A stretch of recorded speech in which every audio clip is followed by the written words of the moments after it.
She deserves it more, honey," Mom said, not even looking up from the stack of gourmet cupcakes she was arranging on a tiered display stand.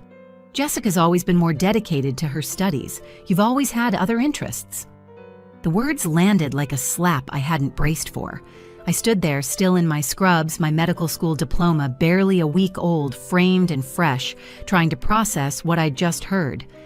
"Mom, we both graduated with honors," I said quietly. "We had the exact same GPA." My voice didn't waver, but my hands were trembling. "Audrey."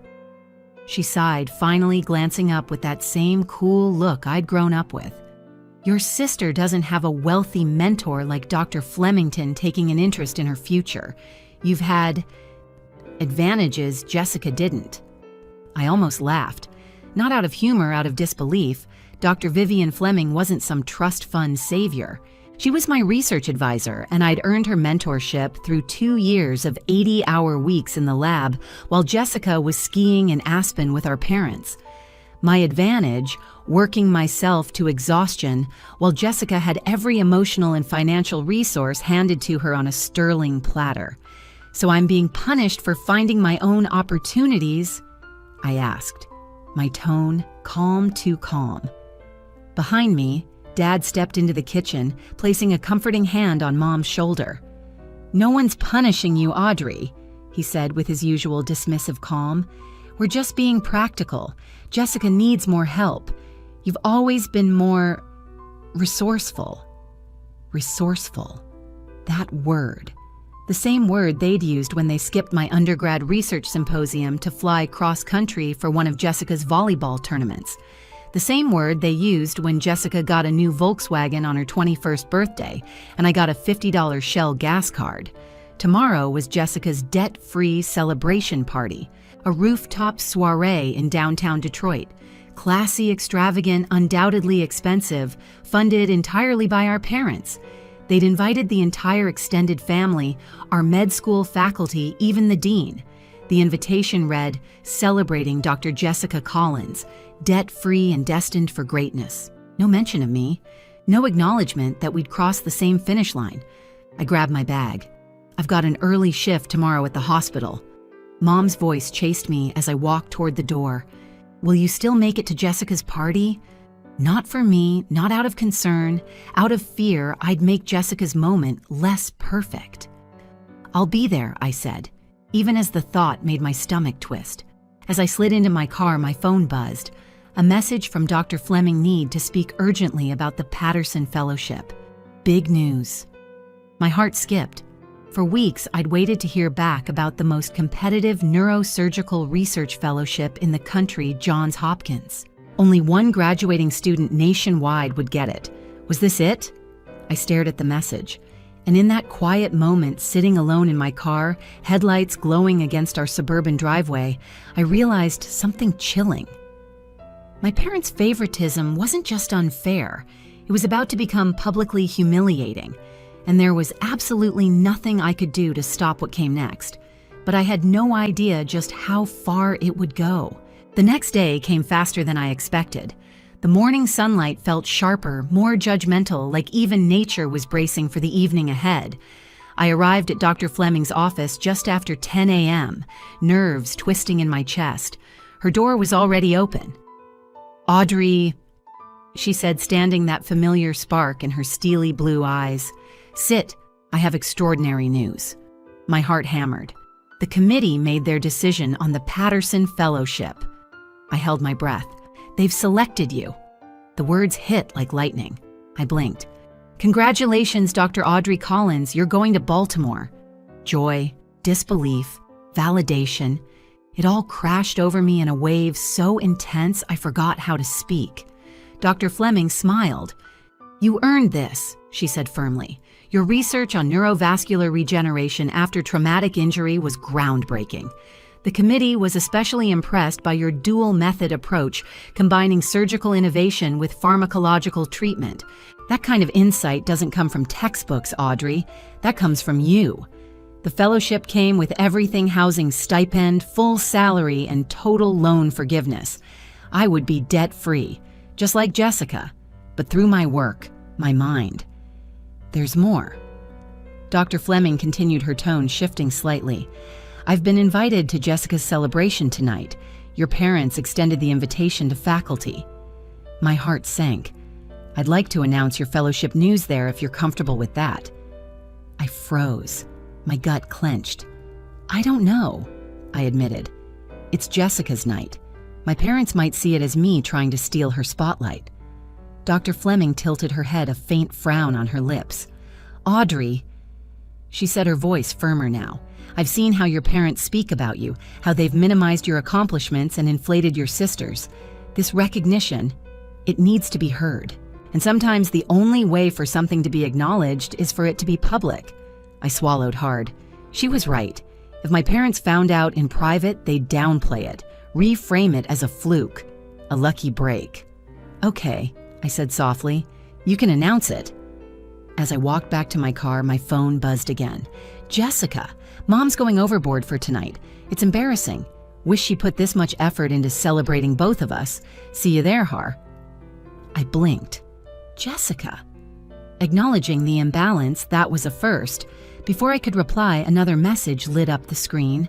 Mom, don't forget business casual tonight, and please let your sister have her moment. This is very important to her. The contrast made my stomach flip. Maybe Jessica had noticed. Maybe she'd just never said anything. Maybe tonight. The lines we'd drawn between us since childhood were finally starting to blur. Maybe. But nothing could have prepared me for what that party would reveal. Because some truths don't whisper. They shatter everything. And that night, something was about to break. Jessica's debt-free celebration was held at one of those rooftop restaurants in downtown Detroit that smelled like money. The kind of place where champagne flowed like water, and everything from the lighting to the linen was curated for Instagram perfection. The elevator doors opened, and I stepped out into a terrace, lit with soft golds and blues, summer twilight hanging low over the skyline. A massive banner read, "Congratulations, Dr. Jessica Collins." No mention of me. There were framed photos of her journey: Jessica at her white coat ceremony, Jessica at match day, Jessica holding up her acceptance letter to Michigan Med. In a few group shots, I appeared, fuzzy background decoration. I smoothed down my navy dress, took a breath, and stepped into the fray. Audrey. Jessica spotted me immediately, breaking away from a group of family, friends, and relatives. She looked gorgeous in a silver cocktail dress, her blonde bob catching the terrace lights just right. Thank God you're here, she said, pulling me into a hug. Aunt Patty's already asked me 5 times if I have a boyfriend. You might need to fake date someone before dessert. I laughed, relieved, confused. This didn't feel like a rivalry, not with her, not right now. What did you tell her? I asked. That I'm married to medicine, but if she knows any single neurosurgeons, I'm open to referrals. We laughed again. For a moment, we were just sisters. Then our mother appeared. Jessica, the Hendersons just arrived, she said, glass of champagne in hand. You remember Thomas Henderson, chief of surgery at Cleveland Memorial? You should come say hello. She took Jessica's arm, steering her away, then turned back to me, briefly. Audrey, would you mind checking if the caterers have set out the gluten-free desserts? Your cousin Beth is on one of her diet kicks again. And just like that, I was the help. By the time I returned to the terrace, Jessica was being paraded in front of hospital administrators and former professors like she was the next coming of Florence Nightingale. I drifted to the edge of the event, sipping water and pretending to be invisible. That's when I saw Dr. Fleming. She looked stunning in a crimson pantsuit, gliding through the room like she owned it. She found me immediately. Audrey, she said, pulling me into a hug, ready for the announcement. Honestly, I whispered, it feels complicated.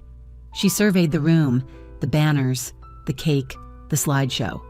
More complicated than I realized, she murmured. Across the rooftop, I saw my parents introducing Jessica to Dr. Margaret Wu, the chief of neurosurgery at Detroit Medical Center, one of the hospitals I'd applied to for residency. My gut twisted. Were they trying to hand Jessica my spot? Dr. Fleming noticed. Before I could react, my father spotted her and came over Jessica and my mother in tow.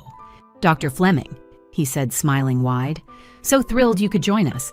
I understand you've worked with Audrey on something Dr. Fleming's eyebrow arched slow and deliberate. Audrey has been my primary research partner for the last 2 years, she said coolly. Her work on pediatric brain injuries was integral to our study's success. My parents' faces twitched just slightly. Well, that's very nice, my mother said.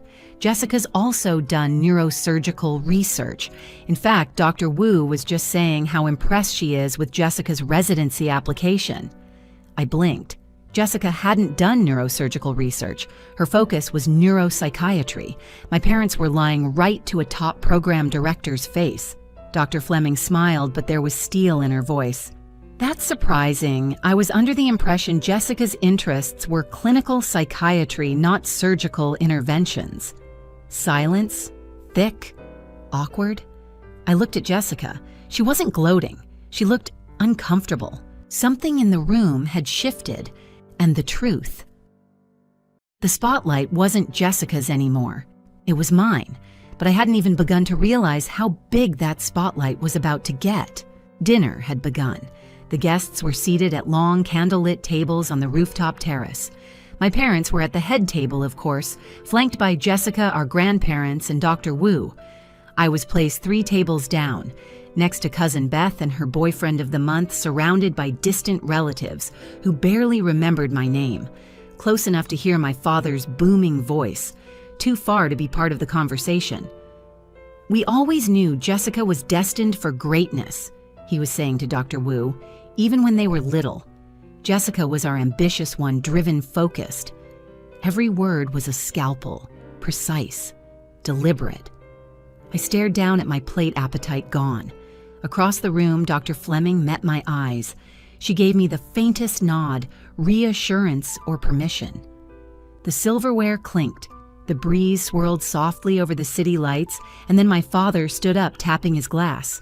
Thank you all for coming to celebrate our daughter Jessica's remarkable achievement, he began. As many of you know, medical school is a grueling journey. To emerge not only with a degree, but debt-free is truly special. Applause, light, polite, empty. Then my mother stood. We've always believed in investing in our daughter's future. Jessica has made us proud every step of the way. That word again, invested, as if their love came with receipts. I felt the pressure building in my chest, grief, rage, years of silence swelling like a storm behind my ribs. And then Jessica stood up. Actually, she said, voice surprisingly steady, I'd like to say something. Every head turned. Even I looked up in shock. This celebration feels incomplete, she said, scanning the crowd landing on me. Audrey and I both graduated. We had identical GPAs. We both worked hard, but honestly, Audrey worked harder. The rooftop went still, not quiet, frozen. My parents stiffened. My mother's mouth opened slightly. Jessica, she hissed. No, Mom, it's the truth. Jessica's voice didn't waver. Audrey did it without the kind of support I had. She worked jobs. She built relationships. She earned every inch of her success without being handed anything. The silence was seismic. Then my father chuckled too loud. Of course we're proud of both our girls, he said, his tone straining. Audrey has done well too, but tonight is about celebrating Jessica being debt-free, which is, well, a very specific achievement. Jessica turned to him. An achievement you and Mom paid for, not one I earned. My breath caught. Then Dr. Fleming stood up, graceful, commanding. If I may, she said, and the entire terrace turned toward her.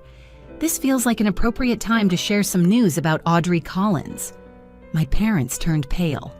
Audrey's groundbreaking research in neurovascular regeneration has earned her the Patterson Fellowship at Johns Hopkins. Gasps. A few outright woes. Someone even clapped prematurely. For those unfamiliar, she continued, this is the most competitive research fellowship in the country. One position, one student, nationwide. Eyes turned to me. The committee cited Audrey's independent dual method innovation as revolutionary. She achieved this while managing a full clinical load and mentoring younger students. Her insight, her leadership, and her stamina are extraordinary. I heard murmurs ripple through the crowd. Recognition, respect, for me. Dr. Fleming smiled, then added, "Additionally, our department has approved a full scholarship award to retroactively cover Audrey's remaining medical school loans in recognition of her unparalleled contributions." I was debt-free, just like Jessica, only I'd earned every cent of it. Applause broke out, louder this time, sustained. People I hadn't spoken to in years were craning their necks to see me, smiling, nodding, whispers of "that's her" echoing around the terrace. My parents sat like statues, drained, silent. Jessica came to my side, her champagne glass raised. "To my sister," she said, clinking gently against mine. "Patterson Fellow, freaking Johns Hopkins. Why didn't you tell me?" I smiled faintly. "I only found out this morning, and I didn't want to overshadow your night." She frowned. "This ridiculous party was never my idea. I told them it was over the top and unfair. But you know how they are once they've decided something." I looked at her, really looked, and for the first time in years, I didn't see the golden child. I saw my sister. "You did?" I asked softly. "Of course I did," she said, eyes flashing. "Audrey, I've always seen it. I just didn't know how to speak up without tearing things apart." I stared at her stunned, and that's when Dr. Wu walked up. "Dr. Collins," she said, smiling at me, "I was very impressed by Dr. Fleming's remarks. If you ever decide to bring your work to Detroit instead of Johns Hopkins, please know our neurosurgery department would be honored to have you." Before I could stammer a response, Jessica jumped in. "Thank you, Dr. Wu," she said proudly, arm around me. "But I'm afraid she's already locked in for greatness, though if she ever decides to revolutionize a second hospital, we'll let you know." Dr. Wu laughed and nodded. "Keep us in mind, both of you." As she walked away, I turned to Jessica. "You didn't have to do that. You want to stay in Detroit." "I still can," she interrupted, "but not like this. Not by stepping on your shoulders or letting Mom and Dad stack the deck. That's not who I want to be." Across the terrace, I saw our parents finally rise from their table. They looked lost, and for once they were the ones pushing through the crowd to reach me. But they were already too late. They approached cautiously like guests at a funeral they weren't sure they should attend. Dad adjusted his collar. Mom clutched her champagne flute like a lifeline. Their smiles didn't reach their eyes. "Dr. Fleming certainly had some impressive things to say about you," my father began. His voice was tight, like he was struggling to hold on to control. "The Patterson Fellowship, that's quite the honor." My mother nodded quickly. "Why didn't you tell us you were even being considered?" she asked, the tone almost accusatory. "You never mentioned it." I tilted my head, watching them both. "Would it have mattered?" I asked softly. They flinched. A full silent beat passed. "We've always supported you, Audrey," Dad said. "In different ways," Mom added quickly. "You were always the independent one. Jessica needed more, she struggled more." I took a long breath, steadying myself. "That's convenient," I said. "But it doesn't explain why you attended every one of Jessica's presentations, but skipped mine. Why you paid for her MCAT prep and told me to be resourceful. Why you covered her rent for 4 years while I was juggling part-time jobs and clinical rotations." My mother's eyes welled with tears. "That's not fair." "No," I said, calm but cold, "it's not." They stood frozen. For the first time in my life, they were speechless. Then salvation. My phone rang. Dr. Fleming. "Excuse me," I said, stepping away. "Hi, Dr. Fleming." "Yes, now's perfect." I turned my back on them as I answered the conversation about housing logistics and my fellowship beginning. Behind me, I felt their presence fade. For once, I didn't need them to understand. I had earned my worth. 3 weeks later, the apartment was almost empty. Boxes stacked final items, packed walls bare. Jessica sat on the windowsill watching as I taped up a final box of books. "I still can't believe you're leaving next week," she said. "Baltimore won't know what hit it." I smiled.